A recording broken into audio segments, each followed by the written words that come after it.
This is the Global Podcast Network, where executives and professionals connect, share, and inspire. Stay tuned for the conversations that drive success.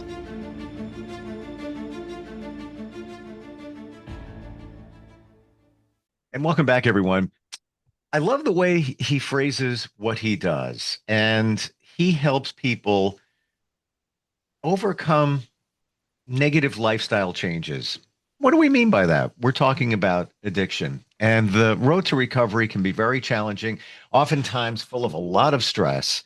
And he's created a practice, virtual one, in fact, to help people. He's walked this journey, and we're going to dig in a little bit more about that road to recovery with James Martinez, and he's the man behind Stress-Free Recovery. Welcome back, James. How you doing today? Thank you for having me back, Steve. I'm always happy to be here with you. Likewise, learned so much, and also busting some of the myths that many of us have when it comes to addiction and how that whole process works. Now, you're a licensed addiction therapist.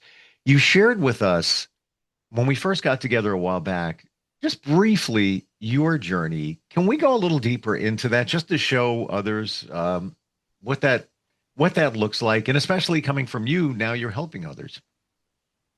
Well, thank you. I'll be happy to share it. But before we start, I just want to point out,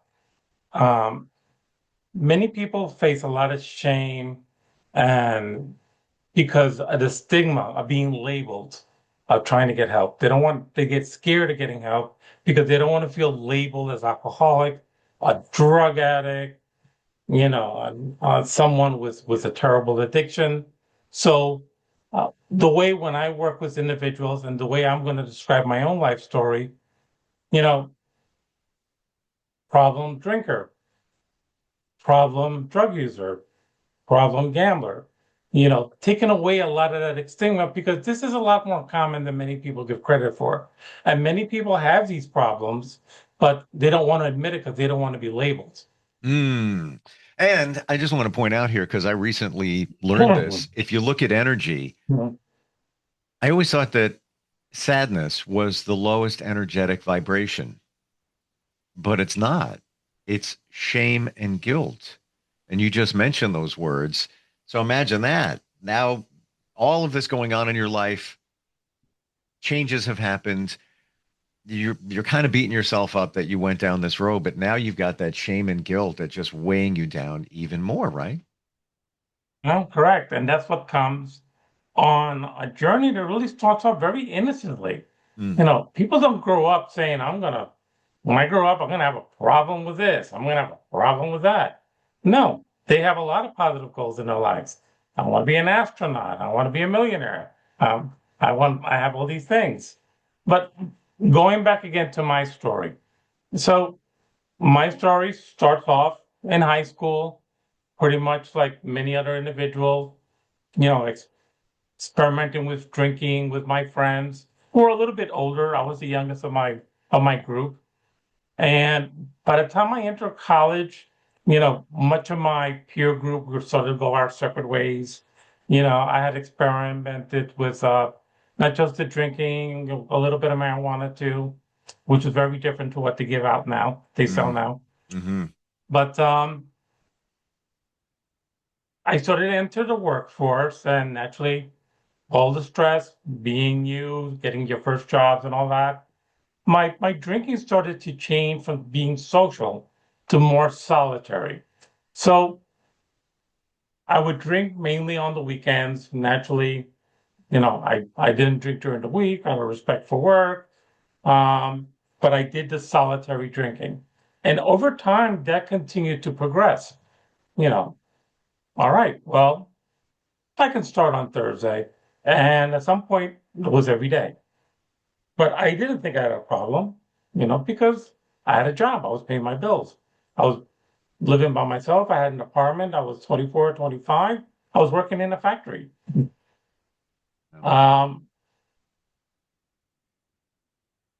But at some point, it was getting out of control. And even though I was denying it to myself, other people would notice. So at some point, I got confronted about it. I wasn't able to hold my job very long and I struggled. And then I went to treatment back in the early 80s. I did my first treatment at a rehab up in North Jersey. I got out and I remained sober for about 3 years, but not doing it the right way. You know, most individuals will say, all right, I'm good, I stopped. But instead of working on change, I just simply substituted. I started working and I became pretty much like a workaholic, which in essence, in that time in my life, I was very successful. I started getting promoted. I went to work for a bank. Then I was a purchasing clerk, an inventory analyst. Then I became a regional manager. But at some point, I had developed a medical problem that just stopped all that. I developed adult onset juvenile diabetes, which was medicine today does not seem like a big deal, but back in 1992, it was a big deal because medicine wasn't to the standards it is today. A lot of these synthetic insulins didn't exist. So I thought I could function for a while, but I actually couldn't work. I developed complications, and I actually ended up going on Social Security for 18 years, disability. And because I never bothered to work on change, the only coping skill I knew in life to deal with stress was going back to the drinking. And then this became a very stressful journey going in and out of hospitals over the years. And I would be good for a while. And then I eventually met my wife, and then my drinking started to change. But I figured, all right, well, if I get married, my wife will keep me sober. That worked for a short while, but that wasn't going to be enough. But my drinking started to change more to like binge drinking, and I would go in and out of treatment. I'd be good for several months, and I feel I could just have one, and that sense of control, false control, would come back. But at some point, um, I finally decided to stop doing things my way. That's why I sometimes talk about Burger King recovery, because the old slogan for Burger King was have it your way. Mm. And many people will do that. They'll pick and choose what they want to do. And that's exactly what I was doing. So when I finally decided to do things the way it was suggested to me, things started to fall back into place. It was a very stressful journey. People that know me from those days, um, and who don't know where I'm at now probably would think that I'm probably not still alive. Um, and I had gotten sober. I was still on Social Security. Then my wife, who was also on fixed income, decided to go back to school. And I said, well, I'm not doing nothing either. I'll go to school too. So that's why I often say that I didn't choose counseling. Counseling chose me Mm. because I decided to go back to school, and I found that the easiest thing to do was to study something that I had personal experience with and try to help others. So in my old age of 40, so I started my journey at the young age of 49. Because I'm going to be 64 now. Actually, at the end of this week. Um, Oh, you look I great. just, Gotta tell you. oh, thank you, because I'm sober. Mm. I have so many questions, and I can even think back, and this is one of your superpowers. You make us think. And I can even Mhm. think back to the first time when I was a teenager and had a drink. Now, anything could have happened. I could be you, all of us. You never know. Even those who, judge others, for what they have and all of that. I do a lot of charity work, and I'll never forget this phrase. You can always be one paycheck away from being homeless. You think one day everything's great. The next day, things could instantly change. You said that you were working a lot. Do you feel that you amassed yourself in that as a deflection. So that was your bottle in some regards, where you had a diversion and that was your job, but then you became disabled and now you're not working. Would you say that that might have been, kind of what was going on there? I'm pretty sure that's exactly what it was going on. So we call that cross addiction. So Mm. when you're trying to deal with a problem, and that is your main goal, if you're not knowledgeable, you sort of pick up something else to sort of substitute it. And because we think of work, well, work can't be harmful. I'm making money. But we start to pick up other unhealthy behaviors where me becoming a workaholic, I actually wasn't taking care of myself the way I should have been, which is what eventually led to those medical problems 3 years later. Mm. And that happens very often in many other individuals' journey. Um, they'll try to stay away from their addiction of choice, and because they don't understand the recovery process fully, they'll innocently pick up a different negative lifestyle to take its place. It's very common for people that are in recovery, for example, from alcohol or drugs, to start gambling or uh, emotional eating, binge eating, or doing some other type of unhealthy behaviors, you know, and that's why their recovery journey becomes so stressful. Now, there's been a term that's gone around forever, addictive personality. Oh, they have an addictive personality. Is there some truth in that? I believe so. It's a learned behavior, Mm. and it's a learned behavior that's transferable. And that is pretty much what I'm trying to indicate. You learn the behavior, which becomes more like cognitive impulsive, and you're trying to stop it. But because it's a learned behavior, you're not going to unlearn it. So in recovery, it's more about replacing it with some healthier alternatives, healthier behavior. But if you don't try to replace it with the healthy ones, that unhealthy impulse behavior can easily get transferred to something else. What did you replace yours with? Um, at that point, and like I pointed out, it was work. Um, I'm talking about after work when you finally um and they have it your way. Totally get that. That's a great mhm. analogy. I'm thinking it's not going to work if you're not all in. You're not in, and it sounds like even with the binge drinking, it time went on. "Yeah, I'm good. I'm good. I'm good," and all of a sudden you jump in, and then on the binge, and then you jump out. So it doesn't feel the same, but it is essentially the same. But when you were at that point, you're all in. You're working on moving forward. What did you replace drinking with that worked for you? I had to listen to the suggestions. So I actually became very active in self fellowship. You know, I tried to focus on self care. You know, making my medical appointments, which I neglected completely Sure. in my drinking. This is a true story. I was in the hospital so frequent because of my drinking. At one point, the local hospital opened a new wing, and I got invited to speak there because I was such a frequent flyer Wow. at the opening. And I never made it because I got drunk that same day. Oof. I have so many questions. Like I'm looking at this at all different angles and Mhm. understanding as we all are the process, what goes through our minds. Did you feel that you didn't do self-care?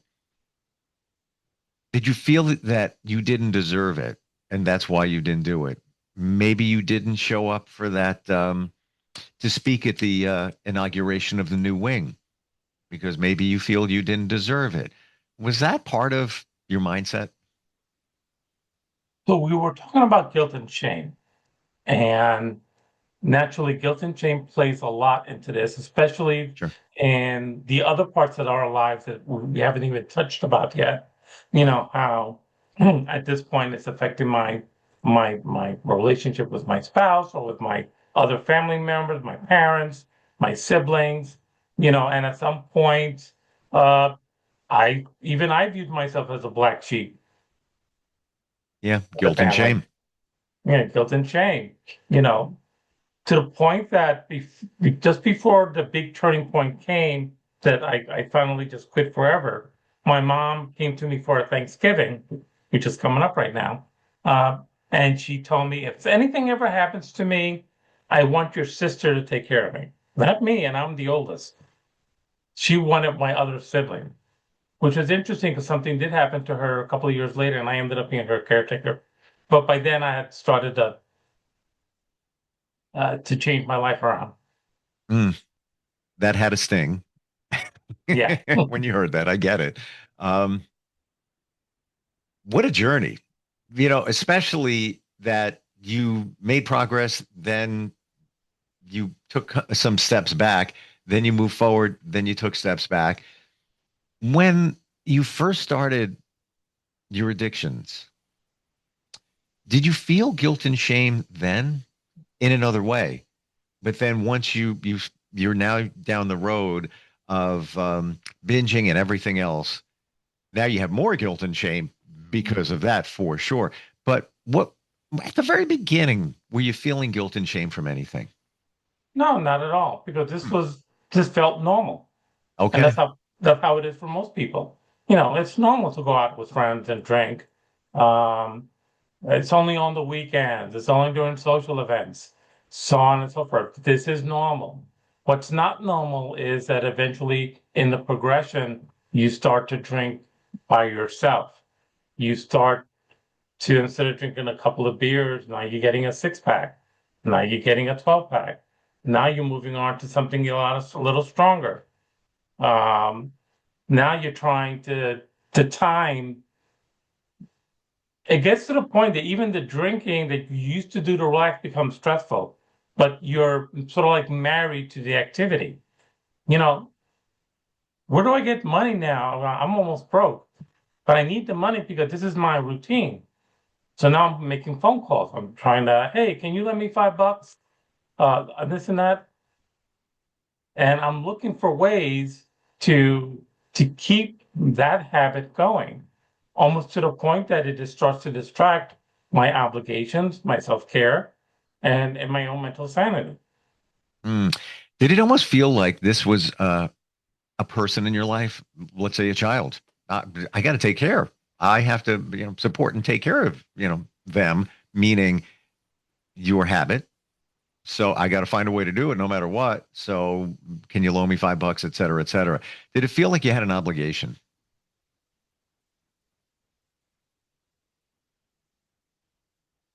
So being in the active addiction, I like the way you brought the analogy because I was sort of like a child, because I was depending on now other people to help feed my lifestyle, whether it be through work, making money. Um, we didn't have direct deposit in those days, so I would take my check, go to the bar, they would cash the check for me at the bar, and I would Well, take my packaged goods with my beer as I'm drinking it, and then so on and so forth. Uh, but now that I'm in recovery.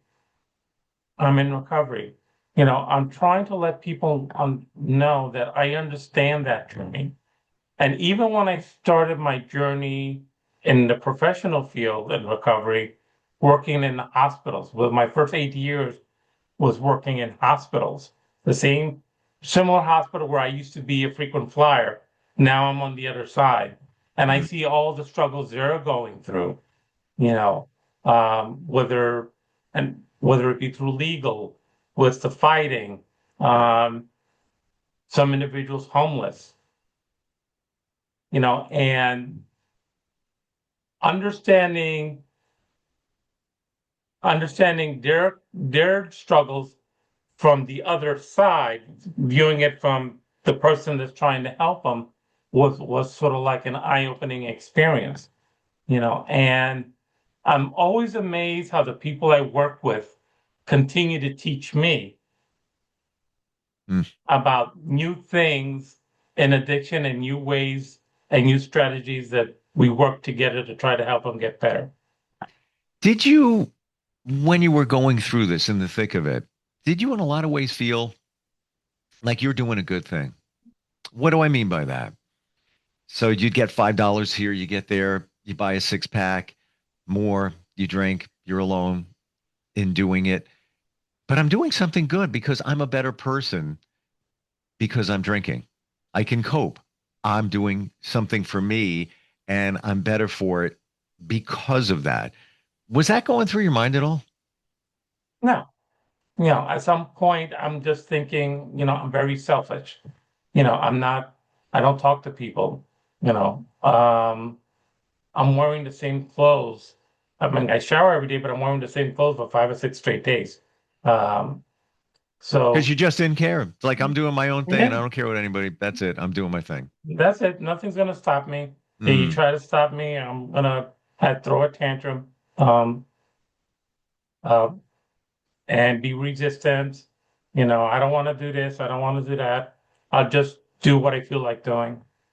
So Mm. even when I did make the effort to try to stop and get better, again, same example. I just chose what felt comfortable. But recovery there is work. I never sugarcoat that.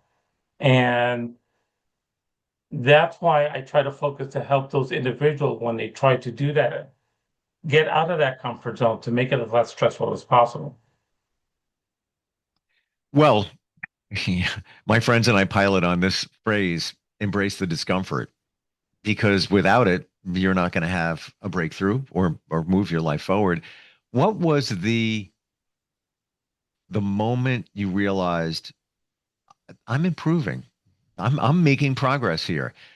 You were then you were binging, and then after that, there had been, I got to believe there was that moment where you were feeling that.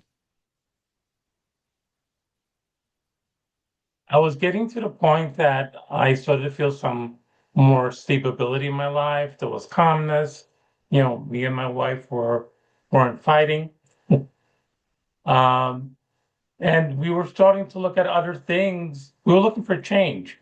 Uh, Again, I ended up going to school, but in between that time, um, just being at home on Social Security, all I did was just play video games, or I wanted to be productive, and I wanted to eventually go back to work. That was always my end goal, and after many years, I worked my way off Social Security. Uh, with the same medical problems I still have that got me disabled in the first place. Wow. What a journey. Thank you for sharing all of this because it really puts it into perspective what somebody's thinking as time goes on and even if they try to overcome some addictions. But once again, you can't have it your way. That's what I learned Have today. it your way. Yeah. Yeah. Um, I love what you do in that you try to make it as stress free as possible. There's so much stress in life, which leads people a lot of times to addictions. James, what's the best way to connect with you, and who can you help in what areas geographically? Okay. So I want people to understand that you don't have to feel hopeless. That's how I used to think, that I was hopeless and I would never get out to where I'm at. And here where I am now, helping others. So I can help people geographically if you live in New Jersey and Maryland, New York, Pennsylvania, even Virginia. Um, you can easily make a request, go to my website, Stress Free Recovery. There is a contact us page, and you just type in your request for a free consultation, and then I will get back to you within a day or two, and I'll do a free consultation on how I can help you. Or you can leave a message directly at my practice number, which is 888 517 3268. Thank you for today. Thank you for your transparency in helping us better understand all of this. And that's the word right there. If somebody were to ask me, well, what, based on what you know about James, what do you think? And I would say these two words: he understands. He understands. You've walked the journey. You were on the ledge. You came back in. You're back on the ledge, and here you are today. And your passion, your purpose, found you because of all of that in helping others. Appreciate it. Thank you for being here today. Thank you, Steve.